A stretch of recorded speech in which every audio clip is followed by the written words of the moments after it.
पर बहुत ही ज्यादा इम्पोर्टेंट, बहुत ही ज्यादा इंटरेस्टिंग किस्म की वीडियो लेकर फिर से आप लोगों की खिदमत में हाजिर हुए हैं। बांग्लादेश में ही दौरे जदीद के मॉडर्न पावरफुल किस्म के जितने भी वेपन है उनको मेड किया जाएगा बांग्लादेश में ही इंशाल्लाह।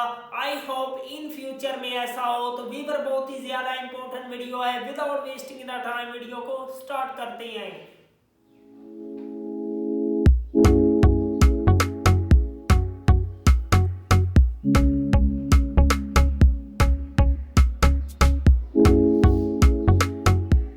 অত্যাধুনিক সমরাস্ত্র কিনতে হলে বাংলাদেশকে বিভিন্ন বিদেশি ম্যানুফ্যাকচারারের উপর নির্ভর করতে হয়।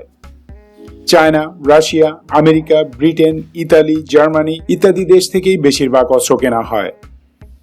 সাম্প্রতিক সময়ে তুরস্ক বিভিন্ন প্রচলিত সমরাস্ত্র নিজেরাই তৈরি করছে, যেগুলো বিশ্বমানের এবং দামও বেশ কম।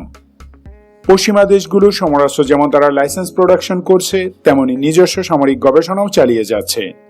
ইতিমধ্যে তারা চমক লাগানোর মতো বিভিন্ন মিলিটারি ওয়েপন সিস্টেম বানিয়েছে, যা এই সেক্টরে লং টাইম ধরে রিসার্চ করা কোম্পানিগুলোকেও অবাক করেছে। ব্রাদারলি কান্ট্রি হবার সুবাদে বাংলাদেশ ও তুরস্কের চলমান সমরাস্ত্র গবেষণা ও উন্নয়ন প্রজেক্টগুলোতে যুক্ত হতে পারে। এতে করে আমাদের দেশ সেসব প্রযুক্তির ভাগিদার হবে এবং হাইটেক মিলিটারি প্রোডাক্টস দেশেই উৎপাদন করা যাবে। বাংলাদেশ কি কি অস্ত্র প্রযুক্তি নিয়ে তুরস্কের সাথে জয়েন্ট ভেঞ্চারে যেতে পারে এই ভিডিওতে তা নিয়ে সংক্ষেপে বলবো। ছোট দেশ হলেও জাতীয় নিরাপত্তার জন্য বাংলাদেশের সামরিক শক্তি বৃদ্ধি করতে হবে। প্রতিটি বাহিনী সাজাতে হবে বিশ্বমানের অত্যাধুনিক সমরাস্ত্র দিয়ে। এর কোনো বিকল্প নেই, কারণ আগামী দশকগুলোতে আঞ্চলিক পরিস্থিতি কোন দিকে যায় কেউ বলতে পারে না।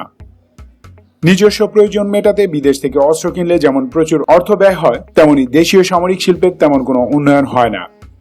নিজেদের চূড়ান্ত নিরাপত্তা নিশ্চিত করতে প্রতিটি উন্নত ও উন্নয়নশীল দেশ একান্ত নিজস্ব সামরিক শিল্প গড়ে তুলেছে। উদাহরণ হিসেবে একদম ছোট দেশগুলোর কথাই বলি, যেমন সাউথ কোরিয়া, সিঙ্গাপুর, তাইওয়ান, পূর্ব ইউরোপের কিছু ছোট দেশ ইত্যাদি। এখন কথা হলো, সামরিক ক্ষেত্রে বাংলাদেশের কাছে তেমন কোনো প্রযুক্তি আগে ছিল না। রিসেন্টলি চীনের কাছ থেকে কিছু টেকনোলজি আমরা পেয়েছি, তবে তা যথেষ্ট নয়। তাছাড়া চীন তার ক্রিটিক্যাল সামরিক প্রযুক্তি আমাদের নাও দিতে পারে, কারণ এতে করে বাজার হারাবে তারা। তাই বাংলাদেশের উচিত অন্য কোনো বিশ্বাসযোগ্য দেশের সাথে পার্টনারশিপে যাওয়া। এক্ষেত্রে বর্তমান সময়ে বেস্ট হলো তুরস্ক, কারণ তুরস্কের কাছে আমেরিকান ও ইউরোপিয়ান মিলিটারি টেকনোলজিস আছে। এসব প্রযুক্তি তারা কিনে নিয়েছে, নিজেরাও অনেক অস্ত্র ডেভেলপ করছে। অ্যাসল্ট রাইফেল থেকে শুরু করে সাবমেরিন সবই তারা নিজেরাই উৎপাদন করছে।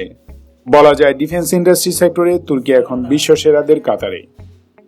অ্যাটাক হেলিকপ্টার, সুপারসনিক ও basic military plane, heavy frigate ও হেলিকপ্টার ক্যারিয়ার সহ অন্যান্য যুদ্ধজাহাজ, এআইপি সাবমেরিন, সর্বাধুনিক ট্যাঙ্ক, আর্মার্ড কম্ব্যাট ভেহিকলস, বিভিন্ন ধরনের ফিল্ড আর্টিলারি যেমন light, medium, heavy howitzer gun ও multiple launch rocket launcher, military vehicles প্রায় সবই তুরস্ক নিজে বানায়।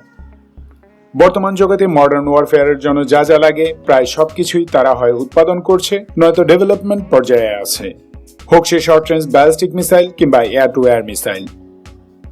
ল্যান্ড ফোর্সেসের জন্য 90% ওয়েপন্স অ্যান্ড ইকুইপমেন্ট তুরস্ক দেশেই তৈরি করছে। আগামী বছর তারা নিজস্ব Altay main battle tank delivery পেতে যাচ্ছে। এয়ারফোর্সের জন্য বানিয়েছে বেসিক ও jet trainer aircraft, stealth fighter jet program running এবং এয়ার টু গ্রাউন্ড স্মার্ট বোমা ও মিসাইলও দেশেই উৎপাদন করা হচ্ছে। নেভির যুদ্ধজাহাজ যেমন বানাচ্ছে, তেমনি সেসব জাহাজের প্রয়োজনীয় অস্ত্র, রাডার, সেন্সরস, প্রোটেকশন সিস্টেমও বানানো হচ্ছে। কমার্শিয়াল ডিমান্ড ফিল আপ করার জন্য কয়েকটি স্যাটেলাইট লঞ্চ করেছে তুরস্ক। ইতিমধ্যে উৎক্ষেপণ করা হয়েছে 2টি মিলিটারি স্যাটেলাইট। 2020 সালের পর আরো 2টি মিলস্যাট লঞ্চ করা হবে। এই স্যাটেলাইটগুলো বানিয়েছে তুরস্কের বিভিন্ন ইউনিভার্সিটি ও এরোস্পেস কোম্পানিজ। মোদ্দা কথা, 2025 সাল নাগাদ তুরস্ক সামরিক ক্ষেত্রে স্বয়ংসম্পূর্ণ হয়ে যাবে। আর এই অস্ত্রগুলোর প্রায় সবই বাংলাদেশের দরকার। সুতরাং বাংলাদেশ আর্ম ফোর্সেস তুর্কির সাথে এসব অস্ত্র যৌথভাবে প্রোডাকশনের জন্য প্রস্তাব দিতে পারে, কারণ আমাদের অর্থনীতি এখন যে কোনো সময়ের চেয়ে বেশি এগিয়েছে। বাংলাদেশ যদি এখন তুরস্কের সাথে প্রয়োজনীয় এসব অস্ত্র উন্নয়ন ও উৎপাদন প্রজেক্টে যোগ দেয়, তাহলে বিভিন্ন দিক থেকে আমাদের লাভ। ডেভেলপমেন্ট প্রসেসে যুক্ত হলে সেখানে আমাদের দেশীয় মিলিটারি টেকনোলজিস তৈরি হবে। তারা দেশে ফিরে এসে আর্ম ফোর্সেসের সমরাস্ত্র প্রোগ্রামে নিজেরাই বিভিন্ন অস্ত্র ডিজাইন করতে পারবে। যেহেতু তুরস্ক আমাদের ভ্রাতৃপ্রতিম দেশ, তাই তাদের কাছ থেকে টেকনোলজি সহজে ট্রান্সফার করা যাবে। আমাদের প্রয়োজনীয় অস্ত্রগুলো আমরা এখানেই লাইসেন্স ম্যানুফ্যাকচার করতে পারবো। এতে করে দুই দেশেরই লাভ হবে। জয়েন্ট ভেঞ্চার প্রোডাক্ট তৃতীয় কোনো দেশে রপ্তানি করা হলে আয়ের একটা অংশও বাংলাদেশ পাবে। তুরস্কের সাথে সমরাস্ত্র প্রজেক্টে যুক্ত হলে একদিকে যেমন সামরিক প্রযুক্তিতে আমরা লাভবান হব, তেমনি দক্ষ জনশক্তি তৈরি হবে, নিজস্ব ডিফেন্স ইন্ডাস্ট্রি গড়ে उठবে।